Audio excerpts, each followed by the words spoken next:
Ladies and gentlemen, here we are again at Hudson County Review Live. I am your host, John R. The R stands for Rated R Superstar Highness. And today, I'm joined with your Mayor. You picked a hell of a week to sit down with me. It's good to have you, I guess.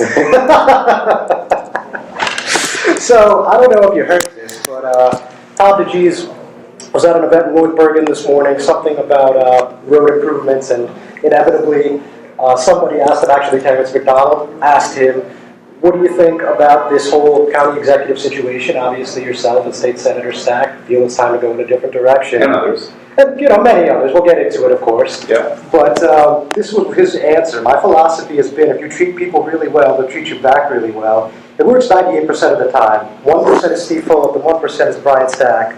And I mean this is a sincere statement. I'd rather be the guy that's getting, I'm going to say fornicated, than the guy that fornicates somebody. Obviously, I'm paraphrasing. So What's your reaction to that? I mean, look, I'm sorry that he feels personally that this is about him. I don't view it that way. And I don't think Senator Stack views it that way.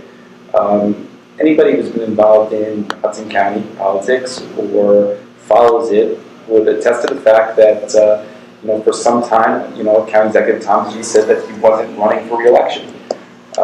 And then over time, that changed to, well, if the mayors will have me, I'll consider staying. So, when he asked for our support, I think Senator Stack and myself and some of the others felt that when you no longer have that fire in the belly, you're no longer going to community meetings constantly, and no longer thinking about innovation, and you're kind of mailing it in some ways, I think that that's time for change. And it's not a reflection on the individual who's served for a long period of time. I think that change tends to be healthy.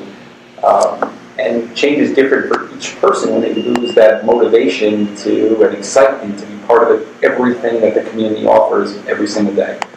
And so, in the case of 16 years in that office, my view, and I think Senator Stack's view and some of the others, are that, if you change leadership and energy, it accrues to the benefit of the residents with fresh ideas and fresh perspective.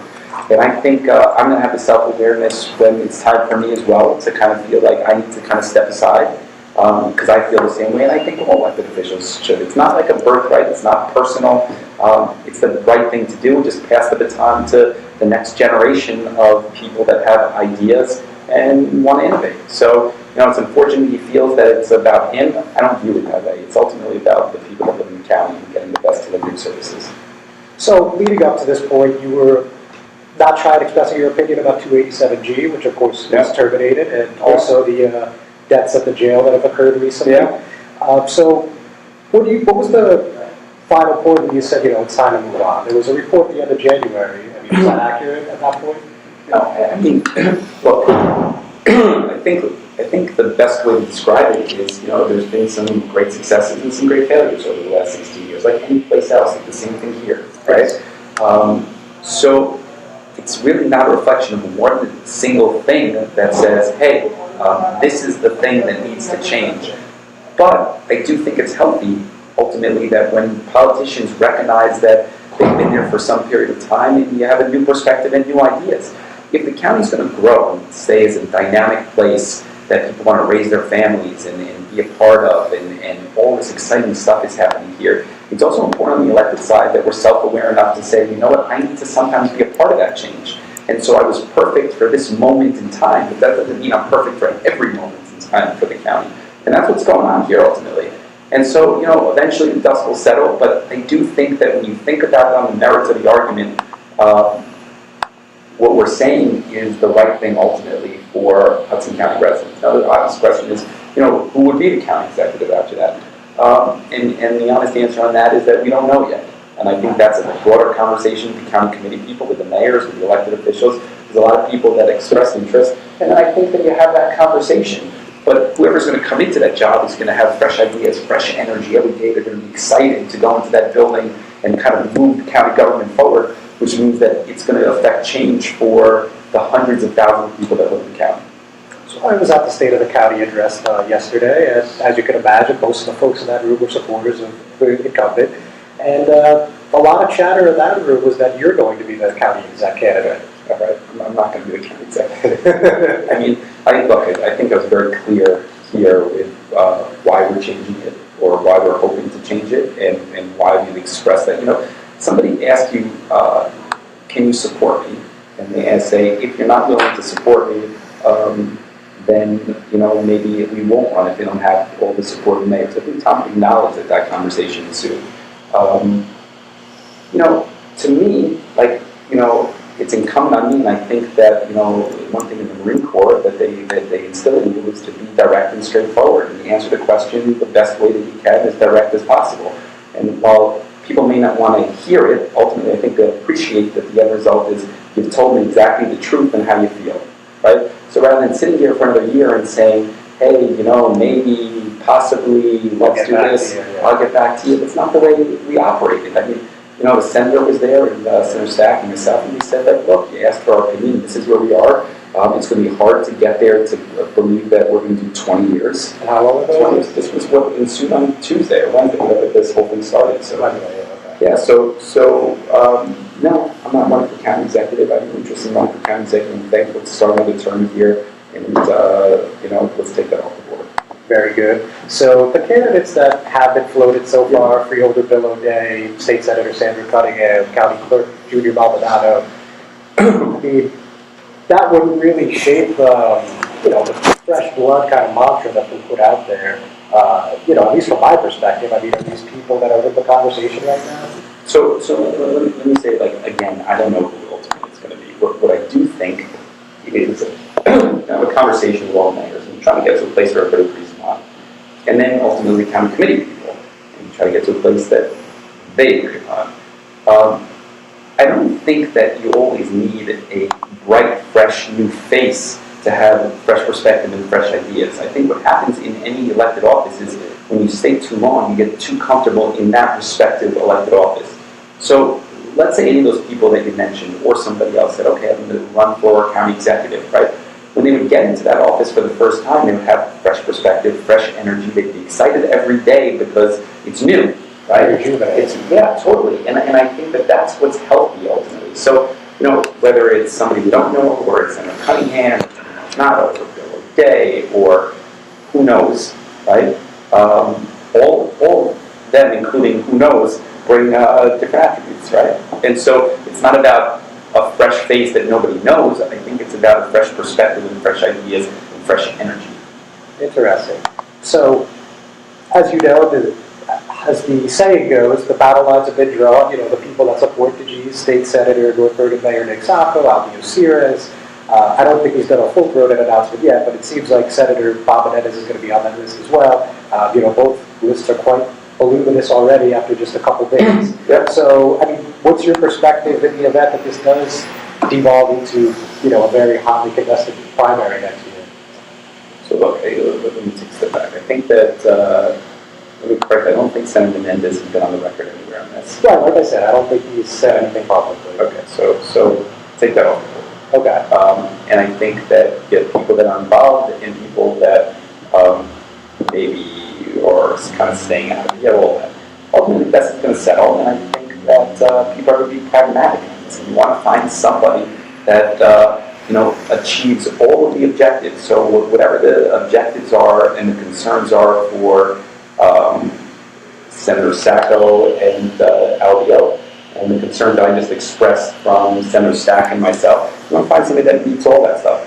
Just saying somebody's my friend, or they've been doing this a long time, is not a reason to keep them in there, right? You want to find somebody who checks the box of getting along with everybody per se, right? But at the same time has fresh energy. I think that's just the best thing for Hudson County, right? And I don't think anything I've said out here, anybody could say, that's not accurate. It's truthful as it is. And I think anybody who's dealt with county government would say, at times it's become a little stale, and that's what happens with anything after decades. That's the reality.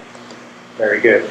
So, speaking of Senator Sacco, there was a little bit of controversy before any of this happened between you two, in the sense that, there was another published report that said, quote unquote, Sacco ready to slit Fulop's throat. You obviously saw it. So it's ridiculous. Senator Sacco and I frequently spoke this week. None of that's true. None of that stuff is true. You know, I express concerns, which I think are valid concerns, on sometimes how mutual aid is done throughout cities and counties, right? And I think that the reality is that, you know, we are always going to help our neighbors and help people in need, always. But I also do think that, you know, the concern is valid that you have to have other fire departments taking the responsibility to always man their trucks and their pumpers and their ladders properly. And if you don't do that, you're putting your own firefighters at risk, you're putting Jersey City firefighters at risk, you're putting your community members at risk, and you're putting the taxpayers at risk. So, you know, I expressed it, and my job here is to express what I think is, you know, the right answer and the sincere and honest thing on behalf of, you know, what my concern is from a Jersey City standpoint. And so if we're arriving at a fire and we're called on mutual aid, and it's gotten to a place that maybe couldn't have been prevented earlier, that puts, you know, Jersey firefighters at risk for sure, as well as all those individuals in North Hudson. So I think that the point that I had was fair and honest, and Nick and I had a conversation about it, and I can assure you, nobody's looking to slay anybody's throat. I spoke to him this morning again, so it's, it is what it is. Fair enough then. Okay, well, glad we could clear that up here. So let's talk a little mellower topic, marijuana legalization. Yeah. This is something you've had also a strong opinion about, and you've been saying for months that you know, this was going to get held up in Trenton, which it has, and you went into some details about what Jersey City plans on doing on the subject. So for those that haven't familiarized themselves with your stance, could you just fill us in on what marijuana legalization will be to Jersey City? Okay, I think it is a huge opportunity for Jersey City. Hold on a second, Mark, I guess. Can we pause for 1 second? We're live, Mayor. Yes, we are. All right, so we're going to take an intermission in like a couple minutes. Is that all right? Can we do intermissions? I don't know. I mean, We could stop and then just start up again. All right, let's go grab something from my office. But the, all right, let me just talk on marijuana. Sure. For a second, okay? Go ahead.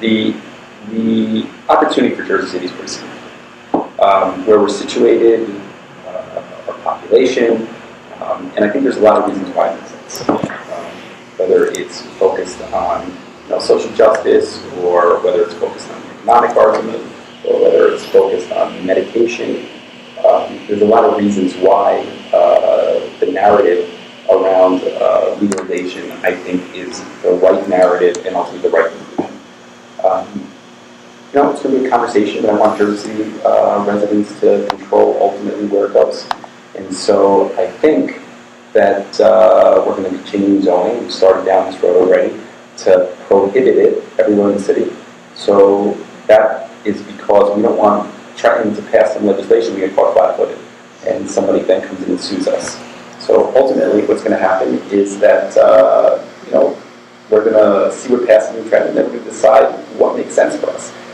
One thing I do not want to be is ultimately just, you know, a place that houses dispensaries for, you know, the region, including New York City, and that people get on the path and come over here and take advantage of the city. That's not what I'm interested in, right? Seems to make sense. So I want to make sure that we control the zoning. I want to make sure that we control the policy. I want to make sure that we control the narrative. And while I think that it makes a lot of sense for us, I want to make sure that Jersey City has a seat at the table. So that's why we're going to prohibit it first, see what passes in Trenton, and then based on what the legislation decides in Trenton, we're going to decide what to do. That Mayor Fulop and I were just about to start talking about the Jersey City teachers contract. As most of you know, they've been without one since September, and there's been some talk of a strike. Obviously, we aren't there yet. So, Mayor, obviously, the city can't do a whole heck of a lot here, but I'm sure you have a perspective, given, you know, a lot of people are calling on you to take a stance here. Yeah. What is it? So look, I think everybody wants to see a fair resolution, and that means something fair for the teachers and for the students and for the taxpayers and everybody involved in this conversation. You know, I've been consistent in saying that it would be disingenuous for me to take a side without knowing what was offered on either side. And I don't think anybody who's watching here, for the most part, has access to that information. They're in closed rooms and they're negotiating back and forth, and each side is offering something. And without knowing that information, you don't know who's being reasonable, who's being unreasonable, what's being offered, what's responsible, what's fair. You have board members that have been elected with support of the JCEA and as opposed to the JCEA, but all in all support by the residents of Jersey City. And you think that they'll negotiate fairly, and you think that the JCEA will negotiate fairly. So, I can't tell you today where I think this thing should be today.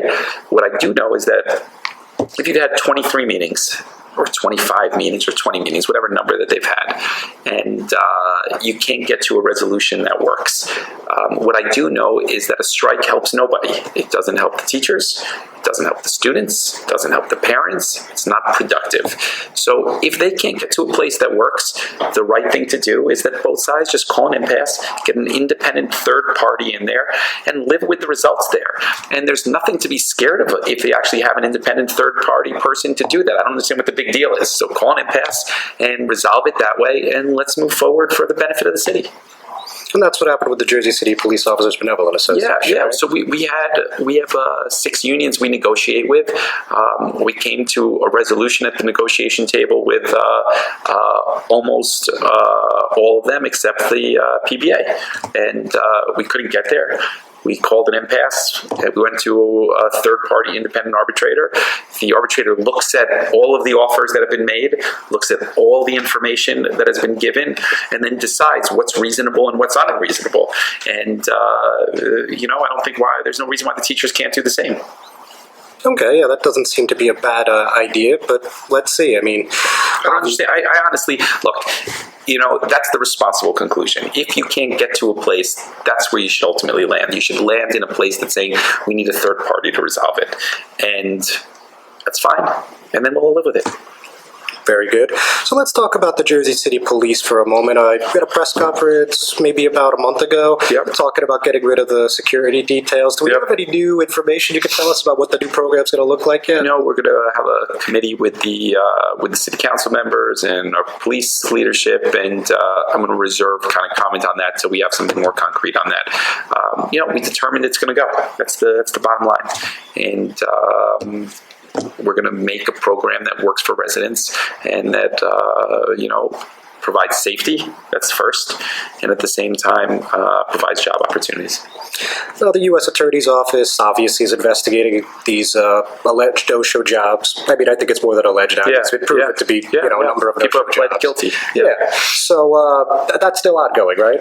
I would say I don't want to comment on it too much. It's winding down, but it was very widespread in the department, and I think Shay touched on this. Whereas, even people who didn't participate in it, not everybody, but many of them also knew what was going on, and it would be hard to get to a point of pulling out all of the difficulties of this program without ending it. So, I mean, the responsible thing to do, and I know it's not the easiest decision, and I know that some police officers have been critical of the decision, but the right thing for the residents and taxpayers that live here are to eliminate the jobs of this off-duty program. So as you also know, a former police chief, Bob Gowan, he made an allegation that back in 2014 he went to James Shea and he told him about this alleged misconduct at the time, and nothing was done. So, look, I've seen the memos. Nothing that there's nothing in there that I think that is consistent with what Chief Cowan said. I believe Chief Cowan was responsible at that point for the internal affairs and investigative units. So he had the ability to end it if he thought that there was an issue going on there. Look, Chief Cowan is no longer part of the Jersey City Police Department. And, that's in our rearview mirror. And, we're looking forward, and I'm not going to get into the he said, she said. When something was brought to our attention, what we did was we reported it to authorities, and that's what we always do, and we'll let it go from there. Okay. Now, Phil Zaki, another former chief, he was, obviously the most high-profile person to be snared in this whole thing. Yeah. And there was obviously something going on at the Housing Authority, and, that case, I think he's still awaiting sentencing. But there was a lot of chatter about whether or not the prosecutor's office exonerated him or not before this went to the U.S. Attorney's Office. So what was your understanding in that particular case?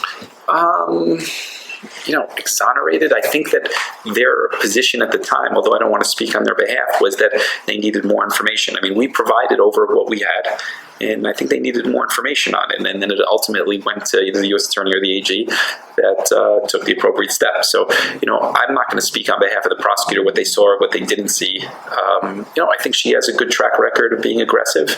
And if they didn't have enough information, I think what they tend to do is they push it to one of the other agencies. And that's ultimately, I think, what happened here. But you'd have to talk to her about that. All right, fair enough. So let's talk about Uber and Lyft. There's an idea out there about possibly having a surcharge in Jersey City, right? Yeah. So how do you? Well, it's early. Well, I know it's just right. You just said it the other day in a tweet, Yeah. and I don't know if there's been much time for conversations at City Hall. But is there anything else you could tell us beyond what was in the tweet? Well, I mean, I know I have in my inbox now a lot of legal information today that just came in maybe about an hour ago from our law department about what you can and you can't do and how we view it. Look, I think that the transportation, well, let me say it this way. I think transportation has changed over the last 5 years and continues to evolve. Rideshare is a big component of that. Obviously, it impacts places like Jersey City, and they use our infrastructure. There are some advantages to rideshare as well as some cost to it. And, as we think about ways longer term to plan more public transportation, to plan, safer streets, I think that you need to find money in order to fund those things. And one kind of obvious place that there's a connection is thinking about ride sharing. So you've seen other cities do it. You've seen other cities considering it, like New York City. There's real dollars to be had there. And, Jersey City is situated in a place that the proximity to New York City it results in a great number of kind of people using Lyft or Uber. Okay, yeah, I mean that's. It's gonna look. We're gonna go down the road of putting together what we want to see, and then ultimately we go to our legislature and our representatives and the governor, and we say, hey, this is what. This is ultimately kind of what we think, and then they take it from there. Okay, there is something on the books, bill from Trenton, that says currently that you're not supposed to issue a surcharge. I mean, I don't know the exact language. I don't have it in front of me. I haven't read it, to be perfectly honest with you. So I think some of these companies, they're really wise in the fact that they get their lobbyists together and then they go down and they lobby the state assembly and the state senate, and then the state assembly and state senate put some barriers what municipalities can or can't do. Mm-hmm. And at the same time, if all that's happening, you definitely see from Trenton, you see often programs that are required of municipalities that are kind of unfunded mandates. And so those two things don't work together. It's very difficult for the state to be saying we would like you to do X, Y, and Z, right? Even if it's good government and thoughtful, but on the other side, not saying, hey, these are the tools that you can use to fund X, Y, and Z. And that's one of the bigger challenges we have. So certainly last year, Uber went down there and tried to, via lobbyists, put parameters around what municipalities can do. Doesn't mean that can't be changed. And I think that if you get enough of the urban populations and the suburban, for that matter, I think you could probably get to a point of a conversation on changing that. And I bet you the governor would be willing to explore it. All right, yeah, seems like a reasonable perspective there. Yeah. So talking about transportation and infrastructure, as you're probably aware, the president's been talking about how the Gateway project may no longer be a priority, and could be basically just back at square one. So what do you react? What do you think when you hear that? I mean, look, it's a huge priority for the region. I mean, it's concerning. I'm obviously not in a position to weigh in on it, other than saying that if we're not investing in transportation and access to and from New York and New Jersey, there's going to be long-term obstacles to progress here. I hope they get to a resolution. And I hope that our senators and our congresspeople for the region are able to advocate. I think they will. I mean, I think we have some strong voices down there. Okay. Now, going back to Trenton for a moment, random thought. In Hoboken, there's been some chatter, and one of their assembly members, Annette Chaparro, has sponsored a piece of legislation that would allow voters to do instant runoffs in the event that a runoff is necessary. Would that be something that you think would be beneficial to Jersey City voters? Yeah. I think, instant runoff, I think, or ranking, Ranked choice voting, yeah. choice voting. I think there are a lot of ways to improve the system that Falcon Racks have to kind of be governed by today. You think about kind of where we are, I don't love the runoff situation in December. I certainly don't love May elections. I've been vocal on that as well. The public seems to want somebody to be able to get 50% plus one. So those three things don't, kind of line up in a kind of a neat place. So you need some alternatives. And, if we see some progress in Trenton, I think we'd welcome it here. So, in the event that we don't see the progress in Trenton, as you know, that's happened before. Yeah. Would you be more inclined to perhaps get rid of the runoffs if the only choice was the way runoffs currently are versus no runoffs at all? So look, my view, right, has been, given the choices between runoff in December or no runoff, similar to what Hoboken has, and voted for, I would choose the no runoff situation in November.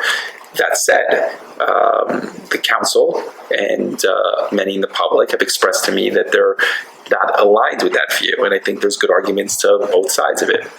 I have zero intention of putting forward any sort of referendum questions on that or looking to eliminate the runoff at this point. We've spoken to some of the council members. I'll respect their view. Okay. And is there any referendum questions you do have in mind for this year or next year? Anything upcoming? No. I think that, we got a lot of projects that are kind of moving between, the Museum in General Square and SciTech Scity and some of the infrastructure stuff and the second City Hall Annex building and our new police stations. I got plenty on our plate right now that I think are really transformative for the city. And, my goal over the next year and a half is just to kind of continue focusing on those and just kind of getting them to a place where, they're significantly on their way to completion. And so I'm not looking to, create more issues that we need to be focused on other than what we have. I'm glad you mentioned SciTech Scity. I mean, ever since that vote last year, I think a lot of people have forgotten about the project. So let's talk about that for a second. Yeah. I mean, this is, $280 million endeavor, something like that? So yeah, it's a $280 million endeavor. Some of it's going to be, financed. Some of it's going to be in equity. Some of it's going to be in philanthropy. Some of it's going to be in, business opportunities. You're going to have a whole gamut of types of ways to get to that $280 million. We've already gotten donations of several $1 million, so we're on our way already. Yes, Ernst & Young donated. Yeah, and others. And, this is going to be a transformative thing. I understand why some people pushed back on it, and I thought that was more political than it was rooted in what's the best thing for that area ultimately, because I kind of think about it and say that, the same people that argue all the time against density and condos and more housing, in that situation, we're arguing that we should sell it to a private developer for density and housing and more development. So some people felt the sale price was too low. Well, I mean, the sale price was too low because ultimately we're investing in a school in the future of Jersey City. We're not looking to make money on that. When we build police stations or parks, those aren't revenue sources for us. We're investing in the future of the city, and this I view as the same exact thing. The easy route for me on that, the easy route would have been to look to sell that to a private developer, build residential condos, and the city makes money ultimately on that, and that helps our budget. That was the easy route. That was something that we could have done, and we ultimately decided this was better. So another couple people also complained that there was no real substantive plan. It just was a couple drawings, and it was just basically an idea. I mean, there's I disagree with that again. I mean, you have people donating millions of dollars. They're not doing it just based on an idea. They're doing it because it is something that's coming to reality and coming to fruition. And, again, I think that you could always say that, there's not enough drawings, or there's, this should have been planned out more, or there's a reason why I don't want to support that. Those are easy to find. The hard part is willing to stand up and say, you know what, I think this is the right thing, and these are the reasons why, and it's maybe the road less traveled a little bit, but let's take the leap of faith because we believe in Jersey City. That was the right answer there, ultimately. So, away from the fundraising aspect, what's next for SciTech Scity? And could you just tell me what the full project's going to look like when it's completed? Do we know the completion date approximately? My understanding is that they will be filing with the planning board final site plan either later this month, or early next month. We're aggressively fundraising for it. And it's going to be done in several phases. You could probably get a copy of what it looks like now. And it's going to be done in phases. It's going to be over a couple of years. I don't want to pin myself to a timeline, but it certainly is moving. It's something that, we're focused on, and certainly Liberty Science Center is focused on. Is there something that is kind of like that you're basing it on, or is this just supposed to be its own new thing that's... Look, I think that... it's going to have incubator spaces, it's going to have wet labs, it's going to have maker spaces, it's going to have areas for visiting scientists in residency, it's going to have a school. It's going to be a place where, science and technology and innovation happen. And I think there isn't anything like it that I know of. And I think that it's going to be a difference maker for Jersey City for 25 years into the future, plus. All right. So what else do you got going on that I haven't brought up so far that you would like to put on the plate? You've done a good job. Thank you. I think, like most of the pressing issues, or most of the issues that, are right there today, I think are being covered. I mean, next week we'll introduce our budget. Do we have a number on that yet? We'll send something out on Monday, but we're looking for no tax increase again, which is a good thing. It's a good thing for residents. I mean, we're very conscious of it, and certainly, of course, with the whole reval conversation going on, and so we're continuing to be mindful of dollars and cents for residents. Very good. So, Mayor, on a final note, of course, I would be remiss if we didn't talk about the reval at all. Yeah. So I know you said at your State of the City that you were looking towards possibly doing a second reval to try to offset the costs. I mean, do you know the technical aspects, how that may work? So, the original plan was that we would contract with the same reval company that has done the initial reval. You do it at about a fraction of the cost. It costs about 10% of the initial cost because they have all of the data already. And then they could just recalibrate based on sales, and it's a pretty easy situation. And then you'll see the market where it settles based on the changes in taxes. After the State of the City, I spoke to most of the council members and said, hey, this is what we wanted to do. What do you think? And similar to the runoff conversation, the majority of them expressed concerns. So, I would suspect that you're not going to see that on the agenda, despite the fact that I want to see go forward.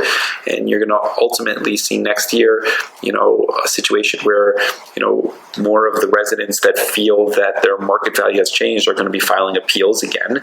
And then from there, we'll assess kind of if we need to do another revaluation. But, my hope was to do another one kind of right away. And then the council has said that, they're not interested.